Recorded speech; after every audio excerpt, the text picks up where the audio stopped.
Ain't it a great day? Ain't it a great day?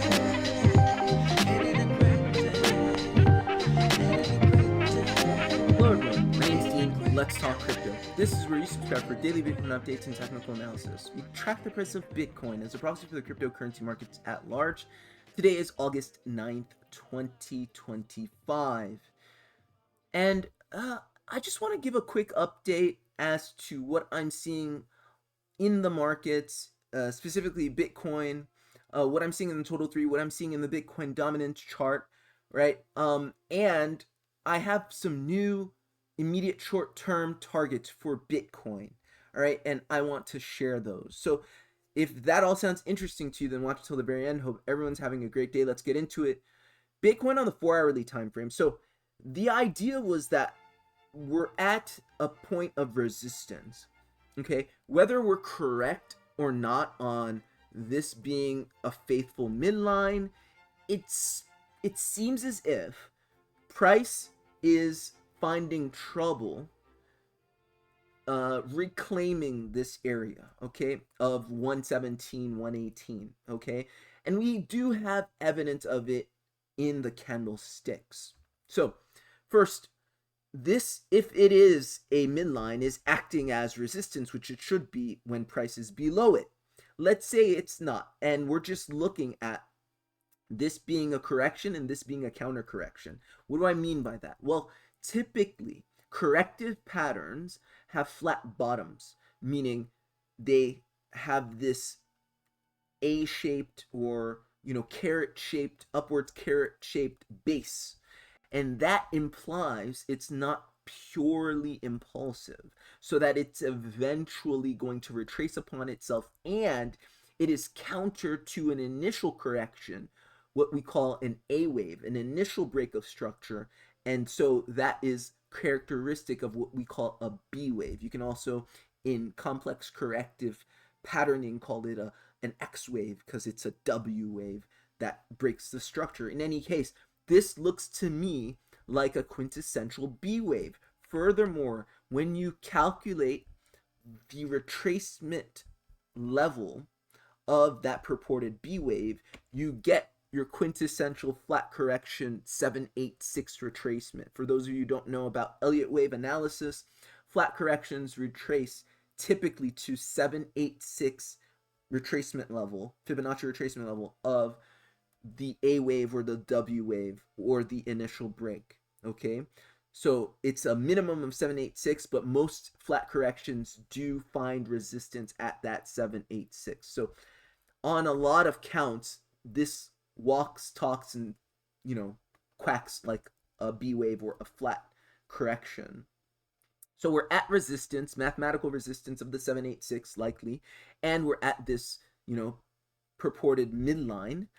And if you look more closely at the price action, you're seeing great evidence of a reversal. Okay, so yesterday we talked about a purported bearish reversal pattern where you had a head and shoulders, and that typically does indicate some sort of reversal, but here you have a what's the word? Invalidation. There we go. An invalidation of that inverse head and shoulders, that particular one.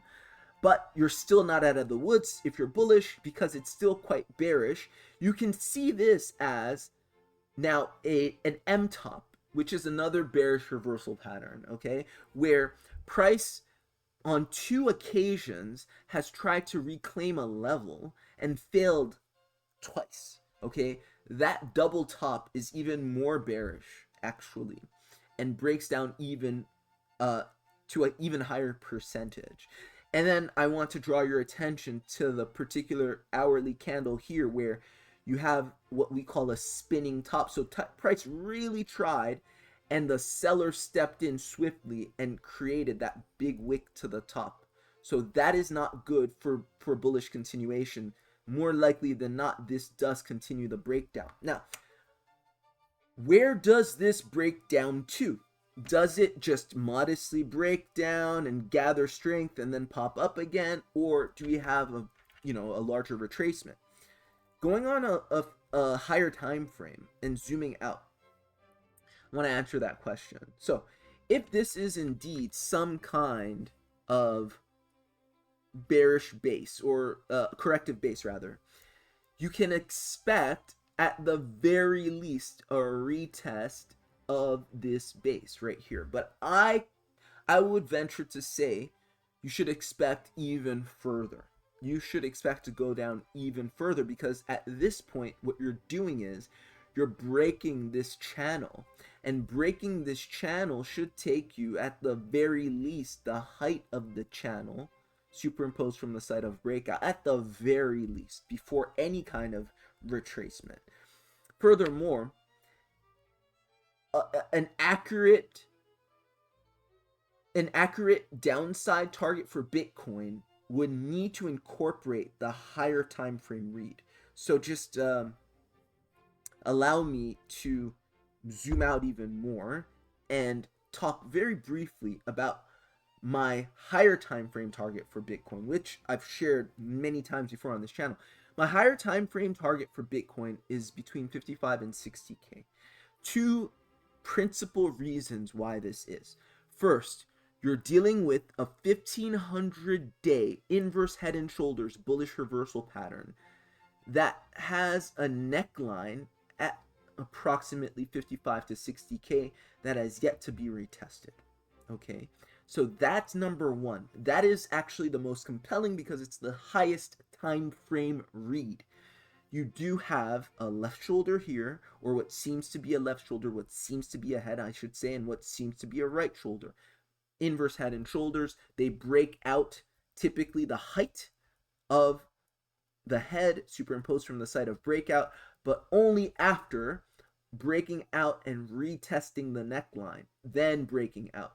This is why I'm expecting a retracement down to the 55 to 60K region, and why I always say this is a very bullish retest, because you're retesting a bullish reversal pattern that took 1500 days to make. The second reason that I believe 55 to 60K is a likely target, not as compelling but still quite compelling, is considering this descending broadening wedge of 250 days thereabout. No, 220 days, sorry, 220 days thereabouts. Okay, this descending broadening wedge has an upper resistance that was broken in October of 24, but never retested. All right, and this goes back, and when you're doing really fundamental analysis, when I say fundamental, I don't mean like market caps and all that stuff, like basic rudimentary analysis, rudimentary technical analysis. The most likely outcomes are both reads of high time frame and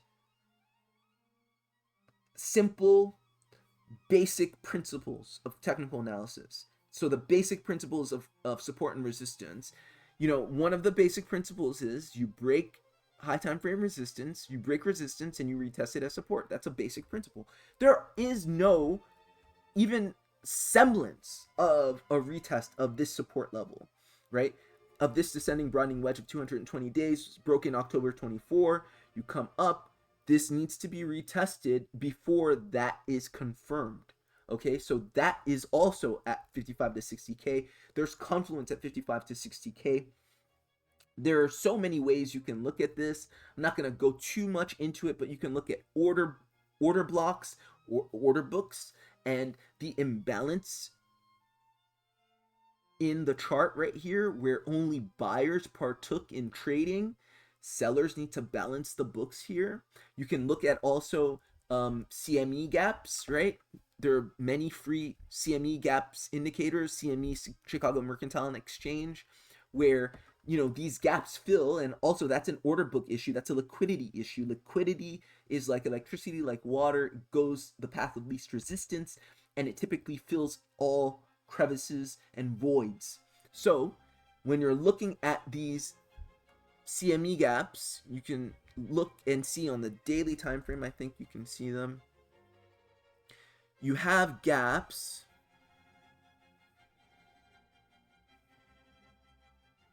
over here, okay, around 100K and 105K. You have more gaps between 82 and 84K, right? So you have gaps that have yet to be filled, and it's curious to me that people will go on the 15-minute time frame, the hourly time frame, just look at a sliver of price action and say, oh, the gap's been filled, we can go up to a million now, where they, kind of arbitrarily think that, certain gaps should be closed and then others just can get ignored. Do 100% of CME gaps fill? I don't believe so, but I believe it's a high percentage of them. So some people form entire trading theses simply on filling filling CME gaps, and they trade quite well just using that. In any case, there's a lot of reasons technically and in the order books and on chain analysis that explain why a move down between 55 and 60K is not just likely, but it's probable and it's sensible. It's not a harebrained, like, left field idea. Also, last thing I'll say is, if you just back test bull markets of the past, go and pull up a Bitcoin index chart and look at all the bull markets. Maybe this is difficult if you don't really know what a bull market is or what it looks like. Not all uptrends are bull markets. You need a qualified bull markets. And I think people fall into trouble with that. They don't know what a bull market is. It's not just up and to the right. It's not just green candles. But if you understand what a bull market is, you're able to qualify it, you backtest it, you can see there's never been a bull market in any market that has started, and I'm not just, isolating this to Bitcoin. There's never been a bull market in history, in my experience, backtesting traditional markets, crypto markets. There's never been a bull market in history that hasn't started with a capitulative move to the downside. And it makes sense if you understand price action, because the last wave of every corrective pattern is always impulsive. So before a big move up, you always get a big move down, initiating that big move up. That big move down clears the order books, it liquidates, it cleanses the air, it cleanses the space. Do you know how many people are long Bitcoin and have stops and liquidation levels here and have had them for years? It's not that they don't exist up and down the chart. It's just there is so much liquidity. People love talking about the liquidity at 120K and why we're going to go to 120K, and then they say, oh, Dean, in the comments, it could go up, it could go down. No shit. But what's more likely than not to happen? Nobody cares about it could go up or it could go down. Yeah, like it, that's not analysis. The analysis is where you present the more likely situation, the more likely the more likely scenario, and then you tell why. That's interesting. Nothing else is interesting. Nobody cares. Everybody has an opinion, but now substantiate it. Why is it more likely to go up than down? There's liquidity both above, at 120K, but there's so much more liquidity below. And one of the mistakes people make, again, is they're myopic. They go and they look at a heat map of liquidation levels and liquidations, heat maps of where Bitcoin has liquidity on the chart, and then they only look between 110 and 120K, and lo and behold, they only see a preponderance of liquidity above 120K. Look, zoom out and then talk to me. Once you zoom out, look at the chart, look at the liquidity between 50, 5K, 60K, and where we're at now, and then look at the pools of liquidity at 120K, compare them, and then you now tell me where more liquidity is. Liquidity, again, is like electricity, it's like water. It flows to pools of, itself. You know, the rivers, tributaries, they always funnel down to the oceans, to larger bodies of water. You know, electricity grounds itself. So there's so much liquidity here. And I mean, you can prove it to yourself. Just pull up a Bitcoin heat map, zoom out to allow yourself to look at liquidity between where we're at right now and, you know, 50, 60K, thereabouts. And then compare the amount of liquidity above 120K, which is all-time high, and then the amounts of liquidity down low. And then you tell me what's more likely using the theory of liquidity flow. Okay? So that's the high time frame. That was a useful and necessary um uh digression, because now that's what I'm using to give you a high time frame, uh, informed, more precise first level, first target for Bitcoin. So what I've done, and this is what I typically do, I go high time frame, do my analysis, and then use that to inform my lower time frame analysis. So let's say 55 to 60K is a high probability target on the high time frame. It doesn't mean that that's what I'm expecting this weekend. It's just that's where I expect this trend to go. And so now I break the trend down into bits, because nothing moves in a straight line. And using my skills in Elliott wave, I understand, you know, all impulses move in 5 parts. And so I'm looking for my first wave down, which should create create a 62% retracement from there. So that should be a, you know, a significant bounce. Where's that going to come down to? Based off of my high time frame analysis, it's around 88K. Okay, and I think this is particularly interesting for 2 main reasons. Firstly, 88K gives you an almost perfect violation or invalidation of the bullish thesis. I've always said that if you're bullish on Bitcoin, what you want to see is a reclamation of the midline of this 300-day channel. You know, assuming the midline's in this area, what you want to see is Bitcoin come down to this level, find support, and then move up, because you're not at all going to break resistance from resistance. Most people don't know anything about price action. Calling for resistance to be broken at resistance, it just doesn't work that way. Gotta retest the midline at some point. That's where everything happens. The midline is the heart line, is the most important part of the channel. So if you're bullish, you want it to come down here, then go up.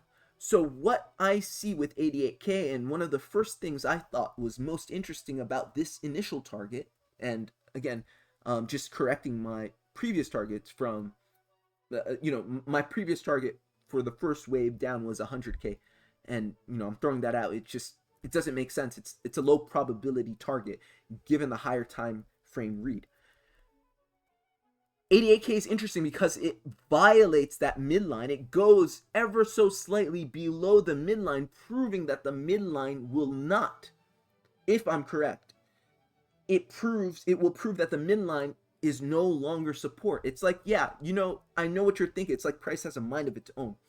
And in my experience, it all fits together quite nicely once you do your autopsy of your trade thesis and see what actually happened. It typically works out quite logically, and it says, you know what, I knew you would think I was bullish if I stopped around 90, but I'm gonna go a little lower to 88K, and I'm gonna give you a very good indication that I have no intentions of finding support on the midline of this 300-day channel. I'm gonna do wave 1 right below that. Then I'm gonna pump up and treat that previous support level, or what you thought was support, the top of this channel, right? What you thought you could retest and then move on from, I'm going to treat that as resistance in wave 2. So I'm going to prove to you that this whole 300 days has been a bullish distribution or a bearish distribution. This is what I'm seeing. So that's the first reason I think 88 is interesting. Second reason I think it's interesting rather is that based off of that, your retest would, and I just mentioned this, retest all of this as resistance. So you're treating previous support, or what you would have thought was previous support, as new resistance. So I like that read. I think 88 is very likely. I think that that's something that we may even experience in the coming days, if indeed the weakness of Bitcoin's price action continues and we do finally lose this level. I think that's what's going to be targeted, 88K. So that's where I would expect a larger retracement to the upside to around 105. Okay, and I think that given this move down to 88K, which is about 24-25%, looking at the total 3 from where it's at, we can now shift to analyzing the total 3, because I think the Bitcoin analysis is pretty much done.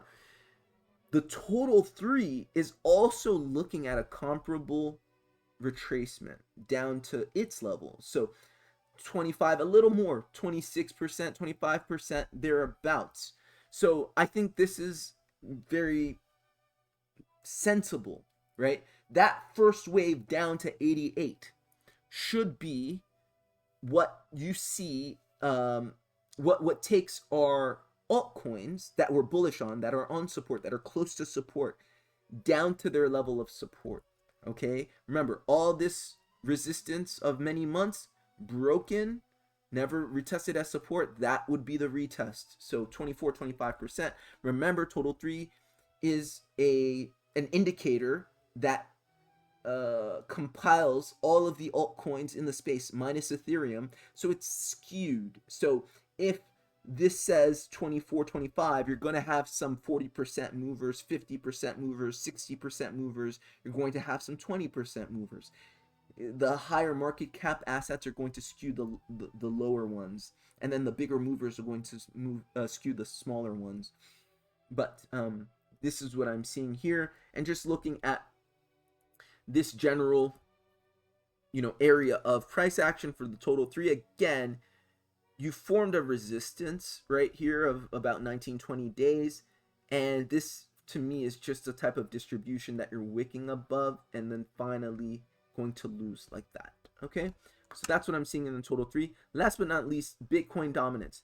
Bitcoin dominance has still not reversed course, but on a high time frame, you are still on support.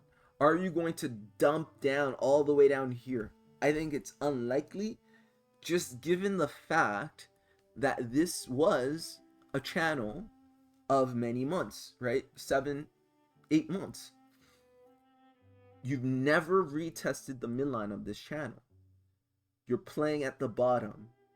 You can normally, naturally, usually break the lower perceived support and then reverse course. Well, the reverse course should be a reverse course to the midline and no further. But yeah, I'm not sort of surprised by breaking the lowest perceived support level of this multi-month channel, 7-8 month channel, because that's what happens in these cases. They call them I wouldn't say it's an Elliott wave spring, because I don't think it's an accumulation. I think it's just a retest that is yet to take place. Let's jump down and see the hourly time frame, what this looks like. Do we have any more information? No, it just doesn't look like much of anything. It looks like it's in free fall, but that is, I wouldn't pay attention too much to that. I think that's going to trap a lot of people thinking that the Bitcoin dominance is in free fall when it's at that 7-month support, when it's clearly on top of whatever this is. So I would not believe Bitcoin dominance is likely to move down in this way, I think you do get a reversal sooner than later. And that again would be reflective of Bitcoin going down and altcoins going down, right? Because Bitcoin dominance is a reflective indicator. It's not, in and of itself a thing. It's just taking the data. It's an indicator. It takes primary data and spouts secondary, tertiary data. So Bitcoin first needs to move, altcoins need to move, and then Bitcoin dominance will show what the trend is between Bitcoin and altcoins. So that's it for me, guys. Hope this was helpful. Hope this was useful. Like, share, and subscribe. Hope everyone is well. If you're inclined to tip, Venmo, Litecoin, Cash App, all at the pinned comment below, and consider my crypto portfolio mentorship and consultation service while I share free analysis here about Bitcoin in depth. I don't hold anything back.